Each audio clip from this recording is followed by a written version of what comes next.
Vous reconnaissez peut-être une piste de MotoGP. Et oui, aujourd'hui, on est au Salon du Deux Roues et je vais vous faire visiter quelques halls, pas tout, mais quelques-uns. Bonjour à tous et bienvenue sur Piston et Boulon. Alors, je voulais commencer directement par le hall 3, qui est le hall des motos anciennes, parce que c'est ça qui m'intéresse le plus et je pense vous aussi si vous êtes sur cette chaîne de restauration de motos. Mais j'ai pas pu m'empêcher de m'arrêter devant cette magnifique expo de Solex. Ils sont absolument magnifiques. Les décos sont géniales. Vraiment, je trouve ça, il y a même un triporteur en Solex, ça doit avancer, ça doit être terrible, terrible, avec son petit parasol là, c'est très sympa. C'est vraiment une expo un peu hors sol que je trouve sympa. Parce que le Solex, bien sûr, c'est ma jeunesse. Le premier moteur que j'ai bricolé, en fait, c'était un Solex. Hein. Mais enfin, on n'a pas fait bricoler grand-chose parce qu'il n'y a pas grand-chose à bricoler. Mais je trouve que c'est sympa, c'est toute une époque. Là, il y en a qui sont magnifiques, hein, tout en cuir, là, c'est quelque chose, là. Hein. Et ce qui est sympa, c'est que c'est des Solex à moteur Solex. C'est pas des Solex à moteur électrique, puisqu'on voit énormément de moteurs de Solex à moteur électrique maintenant. Le BP avec la Solexine, bien sûr. Ça, bon, ouais, faut savoir à quoi ça sert. Et puis, des trucs géniaux, vraiment c'est super. Voilà, le Solex Ricard, là, super. La Poste, bien sûr. La Peste, ah oui, la Peste. Génial. J'adore. Ah, c'est très drôle. Et il y en a un paquet. Alors, je présente une gilet dans son jus, là. On est sur le stand de l'Amicale Villeneuve d'avant-guerre. Et je peux pas, moi je suis pas très avant-guerre, mais je crois que c'est important de montrer ces machines parce qu'elles sont absolument magnifiques. Vous avez des motos dans son jus, mais vous avez aussi, regardez-moi ça comme c'est beau. Là, il y a du chrome, ça brille, c'est splendide. Hein. Et puis, je voulais vous montrer aussi cette dollar. Parce que là aussi, il y a du magnifique. Et regardez-moi ce détail. Je ne sais même pas si à l'origine, c'était aussi beau.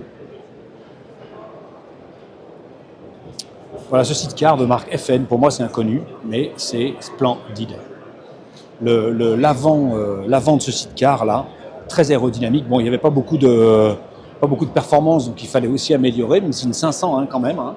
On a fait des sidecars sur des 125 hein, à l'époque. Il faut savoir que on roulait pas, hein, c'est pas grave, hein, la performance c'était autre chose. Mais regardez-moi ça, regardez comme c'est beau, tous les détails jusqu'à la petite poignée pour ouvrir le coffre là, qui est juste derrière le siège en fait. Hein. C'est absolument splendide. Hein. Splendide. Hein. Il y a du détail de partout. De partout. Une motobec, hein. Je ne peux qu'admirer les motobecs puisque j'en ai bricolé, même si ça c'est une avant-guerre. Motosacoche, alors j'ai très peu connu, hein, mais c'est assez réputé avant-guerre. Une Peugeot.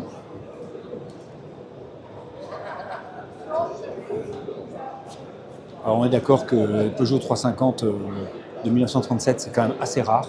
Et alors l'état, je veux dire là le chromeur, il s'est fait plaisir. Hein. Il s'est vraiment fait plaisir. Hein. Vraiment. Hein. Et alors, il faut aller voir cette Monégoyon 500 et notamment son réservoir chromé pour savoir à quoi je vais arriver. Hein, bon, là, avec les filets, là, on va voir comment je vais faire moi ça sur ma Peugeot. Mais globalement, c'est ça. J'ai du chrome à faire, j'ai un filet doré et après, j'ai le gris. Et c'est pas fait encore. Hein, c'est en cours. Je vous ai dit, ça prend un mois. Parce qu'il y a plusieurs couches et il faut 15 jours de séchage entre les deux. Et là, c'est parfait, bien sûr. Je ne cherche pas à faire aussi parfait. Mais ce qui m'intéresse, c'est de savoir si je vais avoir un rendu de brillance et d'effet miroir un peu de style là ou pas. Ça va être la grosse surprise. Regardez-moi ces compteurs là. Celle-là, elle est magnifique. Hein. Magnifique.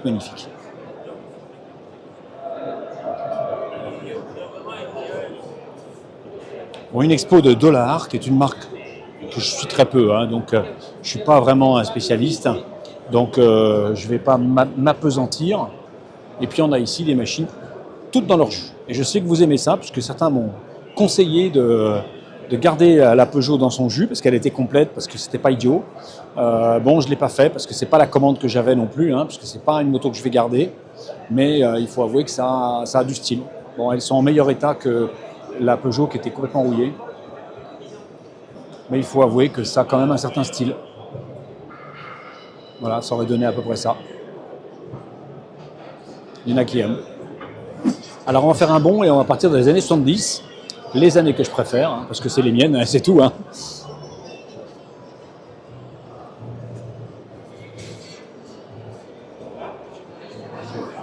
Avec cette Triomphe Bonneville là, de 1965.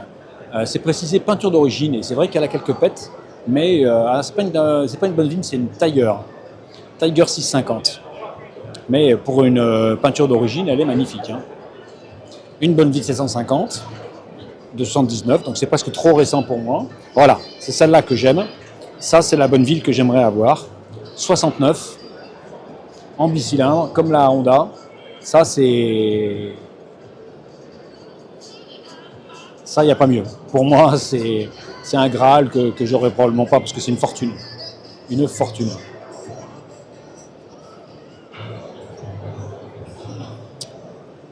Bon, bien sûr, une Mini au milieu de ça, puisqu'on est dans les Anglaises. Et comme on est dans les Anglaises, on a bien sûr de la BSA. Hein, et je vous dis, c'est mon cousin qui bricolait de la BSA en 125 à 16 ans. Et je crois même qu'il m'a dit qu'il n'avait pas 16 ans quand il a commencé et qu'il a dû monter en passager un certain temps avant d'avoir 16 ans et de pouvoir rouler dessus. Une Norton Commando 750, j'ai jamais été fan. Alors la Norton Commando 750, c'est une légende des années 70, mais j'ai jamais été vraiment fan. C'était plutôt de la moto de course et moi je suis plutôt routière. Bon bah c'est une question de goût hein, et d'appétence. Hein. C'est comme ça. La 850 Commando hein, qui est beaucoup plus routière là. 73, on est dans les mêmes périodes. Là. C'est les années que j'aime bien. Il n'y a pas à dire. Ça pourrait le faire aussi ça. Ça pourrait le faire, parce que bon, j'arrive un peu au bout de la Peugeot là, donc je commence à penser à la suite. Même s'il y aura un peu de reprise à faire sur les motos que j'ai actuellement dans le garage, parce qu'il y a toujours du boulot à faire dessus. Tiens, une Vincent, c'est un préparateur. Alors on a une expo du club Benelli, et moi je voulais vous montrer celle-là. Parce que, comme vous le savez, j'aime ce genre de moteur qui sortent du cadre comme ça, là. Et il n'y a pas eu 36 motos avec un 6 cylindres. Vous savez que j'aime la CBX, et donc il y a eu la Benelli. Et là voilà, 750. Alors c'est pas une 1000, c'est une 750, mais c'est une 750 6 cylindres. Les cylindres ne doivent pas être gros, c'est très particulier. Je ne suis pas sûr que ce soit facile à régler. On est sur 3 carbus et pas 6 comme sur la Honda, mais ça fait quand même une sacrée bécane. Et elle est belle celle-là. Voilà, 756.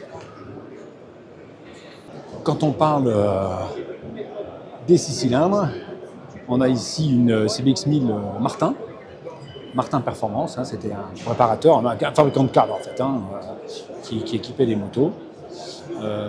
Est-ce qu'il y a quelque chose de détail? 209 chevaux, 209 kilos. Il n'y a pas la puissance n'est pas indiquée. Encore une Martin en 1000. Encore une, je ne pensais pas qu'il en avait fait autant.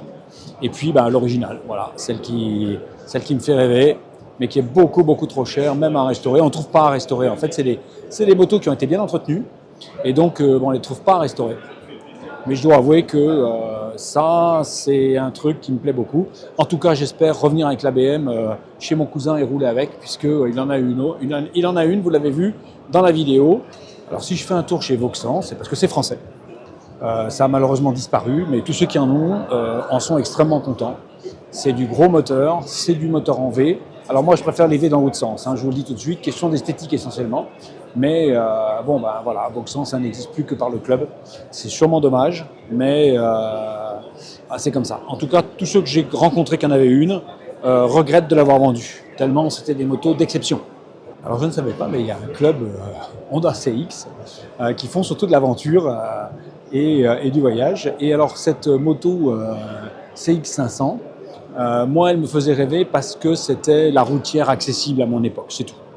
Hein, je n'ai jamais été amoureux de cette moto, j'ai juste trouvé que ça permettait d'avoir une 500 de route pas trop chère. Et j'aime bien les bicylindres en V, c'est la Guzzi du pauvre pour moi à l'époque. Mais bon, voilà, c'est ça. On peut pas. Je suis pas un amoureux. Alors il y avait la C, j'ai le custom, j'aime pas. Hein. Je suis pas custom, vous le savez. Mais bon, je comprends qu'on aime ce genre de moto. Et ça reste une moto qui est très abordable. Très, très abordable actuellement. On a de la mobilette, parce que la mobilette, c'est devenu quelque chose d'extrêmement populaire.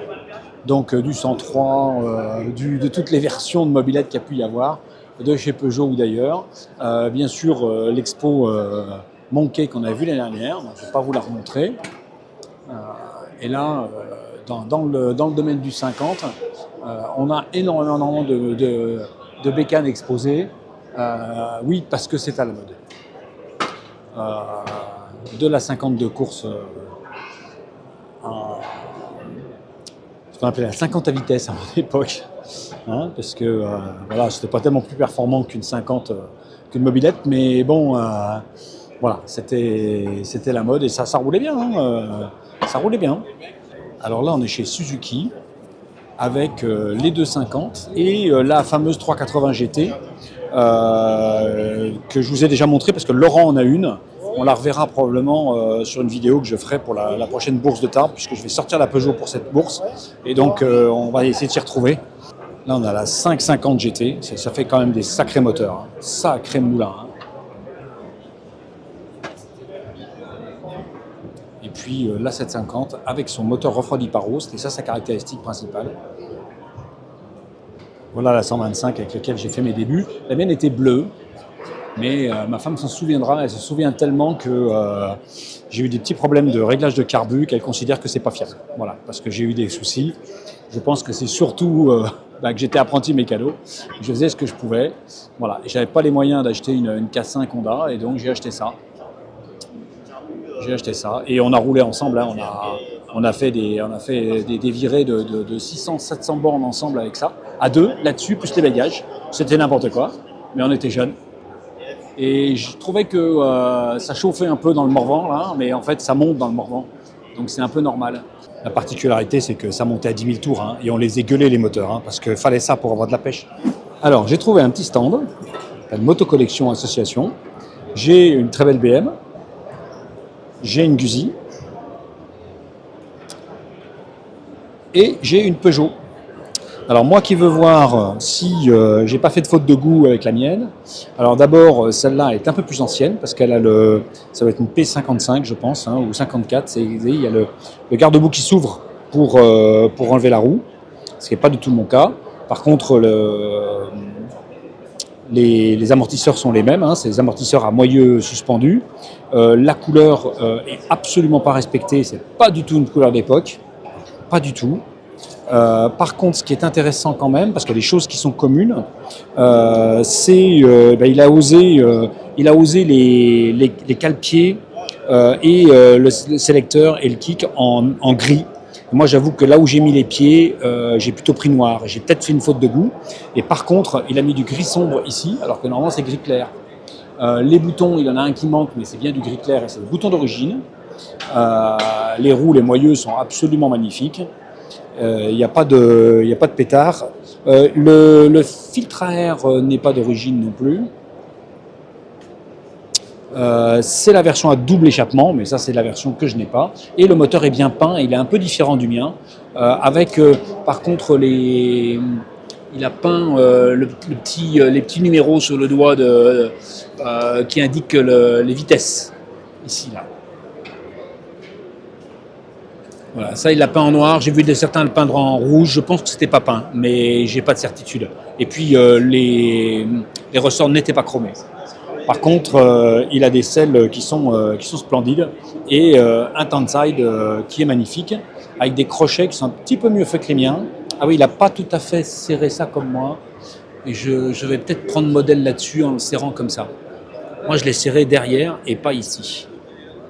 Ouais, il faudra que je regarde si il n'a pas raison.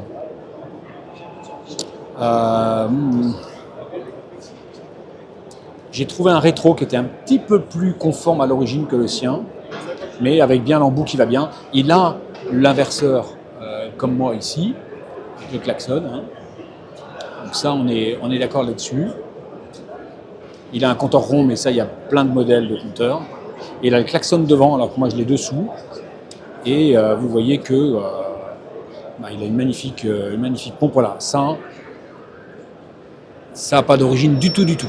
C'est pour le câble de compteur et c'est pas comme ça que ça passe. Enfin, ça, il n'y a pas ce presse-étoupe moderne là, sûrement pas. Sûrement pas. Bon, sinon, la restauration est magnifique, hein, il faut dire ce qui est. Alors, la pédale de frein est chromée. Moi, je l'ai laissée brute. Je pense qu'elle ne l'était pas. De toute façon, ça, c'était pas chromé. Hein, et le pare-chaîne non plus. Donc là, et le silencieux non plus. Donc là, on n'est pas du tout conforme à l'origine. Donc elle est magnifique, hein, c'est pas le problème. C'est que j'étais venu pour voir si moi j'étais bien conforme et si je n'ai pas fait de faute de goût. Bon, ben, pour l'instant, ça va être une question d'appréciation. Hein. Et surtout, ce qui m'interpelle quand même, c'est la couleur des supports, quel pied arrière, quel pied avant, où là, il a osé le gris. Et moi, j'ai pas osé et j'ai peut-être eu tort. Mais ça peut se changer, hein, c'est pas très compliqué. Voilà, on est sur le stand BM. Je ne sais pas si on va trouver ce que je cherche. Alors, on a une première R12 ici. Moi, je veux la R12S. Donc, c'est la R12, accessible permis à 2, d'accord. Mais ça reste quand même une moto qui est à la fois, alors celle-là, pas trop haute, et quand même compacte. Même si c'est un 1200, hein, parce que moi, j'ai une 900. Et je pense que c'est plus facile à manier ça en 1200 que la mienne Voilà, ça y est, j'ai trouvé. Je crois que j'ai trouvé. Rien qu'avec la couleur, on la reconnaît. La R12S. Voilà. Voilà, c'est celle-là que je voulais voir. C'est magnifique. Il faut avouer que là, c'est très réussi. Très, très réussi. C'est un hommage. Alors, c'est monoplace en selle, hein, bien sûr, mais c'est un peu dommage. Mais c'est un hommage à la 90S. Et je trouve que là, ils l'ont fait avec la peinture donc Daytona qu'on a vu tout à l'heure. Hop, merci monsieur de passer devant. Voilà. Donc là, je dois dire que la couleur, la petite bulle, enfin, ils ont vraiment. C'est un hommage fantastique avec le moteur de 109 chevaux. Et ça fait que 220 kilos, alors que la mienne fait 210, hein, et c'est un 1200. C'est la folie, quoi. Avec une moteur de selle très basse, c'est magnifique. Magnifique. Alors, il y a beaucoup de bruit ici. C'est pas du tout ce que je cherche, mais fallait quand même amener le sable. Fallait quand même amener les voitures américaines. Tout ça pour mettre quelques customs très américains. C'était vraiment gonflé. Et donc, j'ai pas résisté à faire quelques images. Los Chicanos, ça oui, c'est mexicain. Oui.